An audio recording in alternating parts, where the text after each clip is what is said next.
지금 시간이 7시 20분입니다. 오늘이 이제 둘레길 여행 5일 차인데요. 오늘은 이제 수학길을 걸으려고 방금 전에 이제 돈내코 탐방로 주차장에 차를 세우고 지금 수학길 시작점으로 걷고 있습니다. 수학길의 이제 가장 큰 특징이 뭐냐 그러면은 한라산 둘레길 중에서도 가장 거리가 깁니다. 그리고 이제 A 코스, B 코스로 나뉘어져 있는데 수학길 시작점에서 시작해 가지고 516 도로로 동쪽으로 가거든요. 516 도로가 나오는 지점까지가 한 7.6km가 되는데요. 그 길이 이제 A 코스라 그러고,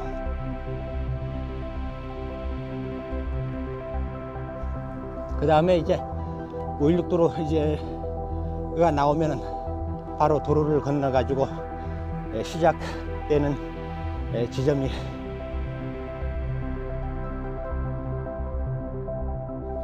B 코스라 그렇게 불립니다. 오늘 오르는 수학길도 동백길과 마찬가지로 동백길의 계곡의 숫자만큼은 없지만 깊은 계곡이 많이 나오는 길입니다. 가장 특징적인 게 한라산의 남쪽에서 가장 큰 하천인 효돈천의 상류가 나오고, 그 다음에 이제 남원읍 지나는 신예천의 상류가 나오는 길입니다.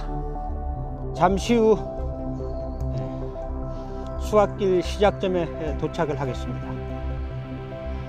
저희가 이제 길을 잘못 들어가지고 돈내코 탐방로에 차를 세우면은 이곳까지 한 1km만 걸어오면 되는데, 조금 전에 이제 길을 잘못 들어가지고 지금까지 걸었던 거리를 보니까 3km를 걸었네요.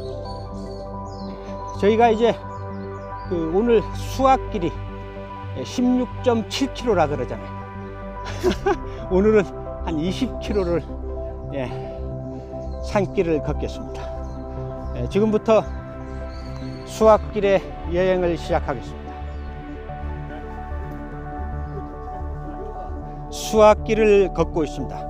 아침에 라디오를 들으면서 서귀포로 넘어오는데 서울의 온도가 37도 뭐 이렇더라고요. 이야. 근데 이제 서귀포시의 낮 최고 기온이 27도입니다. 지금 이제 한라산 둘레길 수학길을 걷고 있는데, 이곳은 이제 서귀포시가 낮 최고 기온이 27도니까 이곳의 기온은 지금 현재 몇 도인지는 잘 모르겠습니다. 시작점에서 7.6km를 걸으면은 516 도로가 나옵니다.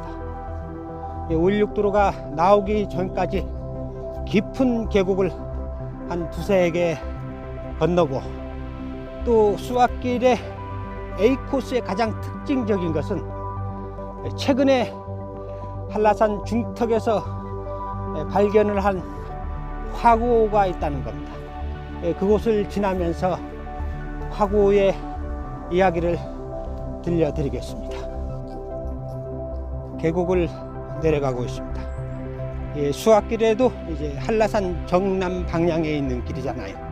그러니까 이런 깊은 계곡이 많이 있습니다.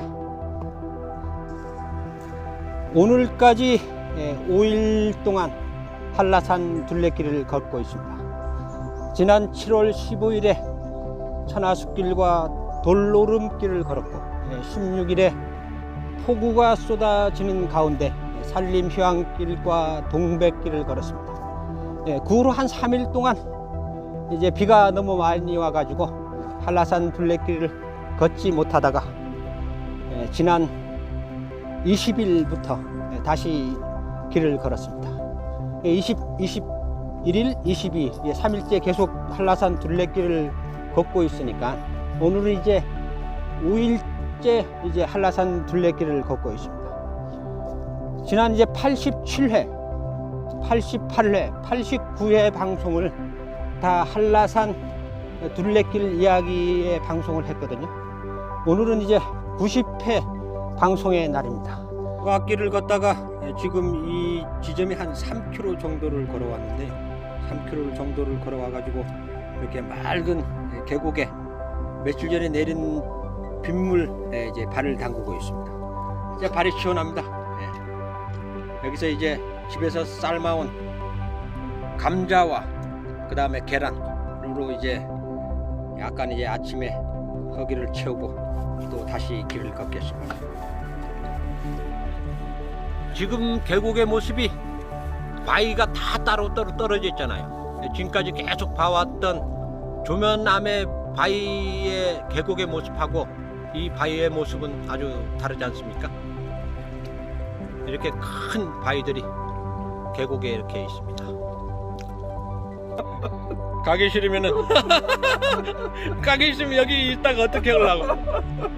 아 진짜 좋다. 야 돌아오면은 내가 있겠는데.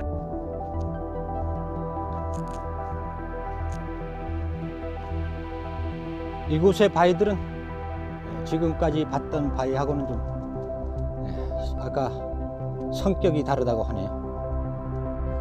동백길의 방송과 수학길의 방송을 자세히 들여다보게 되면 하천에 생긴 모습이 아예 다릅니다. 동백길은 이제 그 바위가 흐르면서 용암이 흐르면서 바닥에 이렇게 딱 붙어가지고 조면 안산암을 흘러가지고 바위가 바닥에 붙었고, 여기는 이렇게 바위가 다 이렇게 크게 실이 다 깨져가지고 이렇게 계곡에 있네요. 거석의 모습으로. 이곳이 지금 해발 700m입니다. 700m에 이런 이제 그 공장의 방앗간에 같은 이런 시설이 있잖아요. 이거는 이제 일제 강점기 시절에 이곳에다가 공장을 만들어 가지고 나무를 자르고 했던 그런 시설입니다. 그런데 이 시설에 아무런 해설판도 없네요. 저는 이제 이 길을 몇 번 걷지만은 오늘 이것을 이제 처음 봅니다. 야, 근데 이 시설의 흔적이, 담의 흔적이 그대로 남아 있고, 이런 모습은 이제 한라산의 북쪽에서도 봤던 기억이 있는데, 여기에는 그 한라산의 북쪽의 시설보단 시설의 규모가 더 큽니다. 야, 근데 이 시설에 대한 해설이 하나도 없습니다. 엄청난 규모의 공장 시설이 이곳에 있었습니다. 이거 보십시오. 일제 강점기 시절에 만들어진 공장 시설입니다. 이거 보세요. 이거 조금만 더 가면은 이제 발견된 지 몇 년이 되지 않은 화구호의 모습을 보여드리겠습니다. 지금 이 숲속에 보이는 모습이 화구호의 모습입니다. 분화구의 모습인데 조금 있다가 분화구에 대한 설명의 표지판을 보여드리면서 자세하게 설명해 드리겠습니다. 지금 걷는 길이 아주 오래전에 분화구가 폭발했던 분화구 속을 걷고 있습니다. 이 주위가 지금 제가 서 있는 곳이 분화구의 모습입니다. 조금 전에 저희들은 원시름 속에 감춰진 산정화고를 걸어 나왔습니다.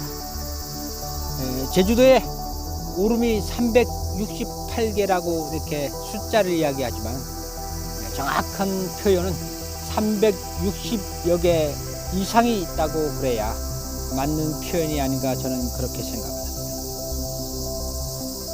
지금도 이제 이런 그 모습의 그 분화구가 발견이 되지 않겠지만은, 그래도 발견될 수가 있으면은 또 오름의 숫자가 하나가 늘어나는 게 아니겠습니까? 저희들이 3일 전에 천하숲길로 들었거든요. 천하숲길에 들어가지고 천하숲길을 걷고 돌로름길을 걷고,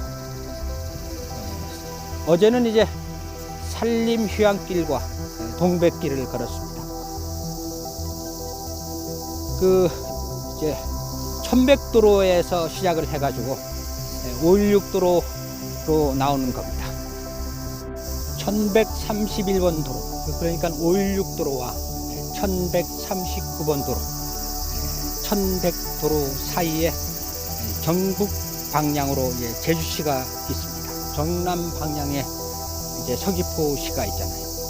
저희들이 이제 그제 20일 날 한라산의 북쪽 1100도로에서 천하숲길에 들어가지고 이제 북서쪽을 걷고 남서쪽을 걸어가지고 지금은 이제 좀 있으면 한 200m만 가면은 516 도로가 나오는데요. 516 도로는 남쪽에서도 동쪽에 가까운 곳으로 나오게 됩니다. 오늘 이제 수학길을 다 걷게 되면은 한라산 둘레길에 한 70%를 마무리를 하게 됩니다. 말들이 한라산 고지대로 못 올라가게 쌓은 상자성의 모습입니다. 516 도로에 나왔습니다. 516 도로를 건너가지고 물노름을 가는 길로 해서 이승악으로 해서 사려니 오름까지 가겠습니다. 사려니 오름 방면까지 9km를 걷겠습니다.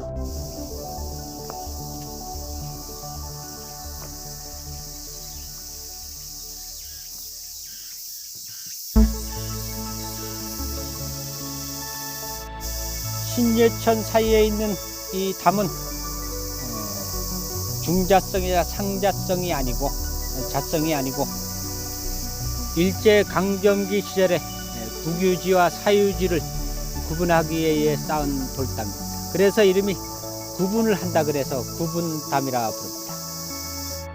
제주의 곶자왈과 한라산에 오면은 이렇게 여름에도 낙엽이 이렇게 쌓여 있습니다. 상록수의 나무는 봄에 새순이 돋으면은 그때야 이제 작년에까지 나무에 달렸던 낙엽을 떨굽니다.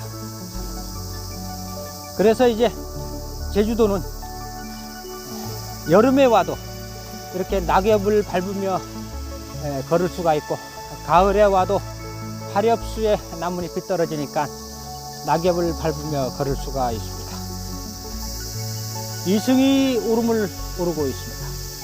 이쪽으로 살짝 내려가면 해금문이 소라는 곳이 있는데, 이곳을 해금문이 소라 불리는 이유는 숲이 너무 우거져 가지고 연못에 해가 비치지 않으니까 해가 그물었다 그래 가지고 해금문이 소라 부릅니다.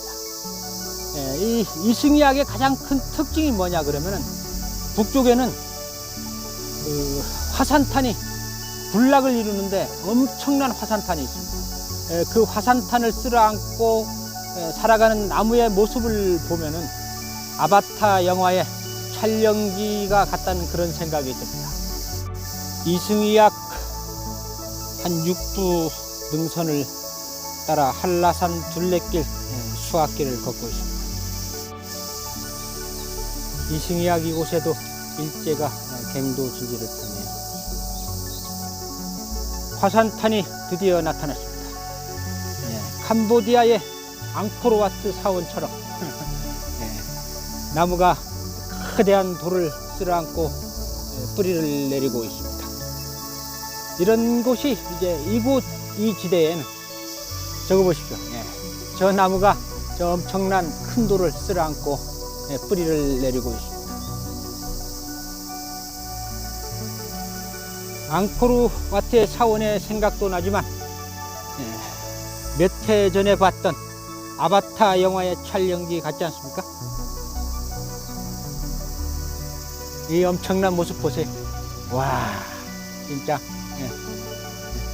화산탄을 쓸어안고 이 엄청난 고목이 자랐습니다. 이 일대는 오드다, 이런 화산탄의 모습입니다.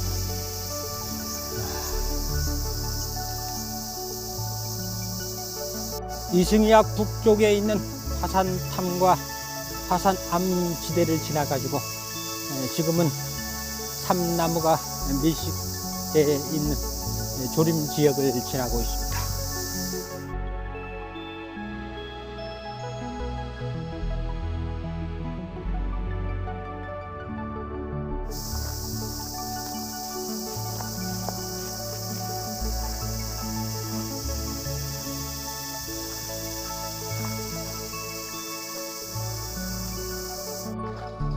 앞으로 한 2km만 가면은 종점에 도착합니다.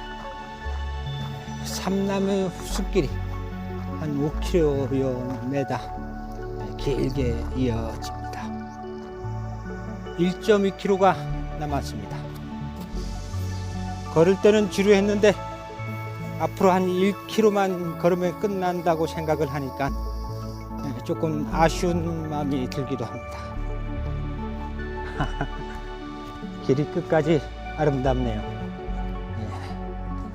앞으로 한 300~400m만 가면은 종점에 도착하겠습니다. 종점에 도착했습니다. 이곳으로 수학길 16.7km 일정을 모두 마치겠습니다.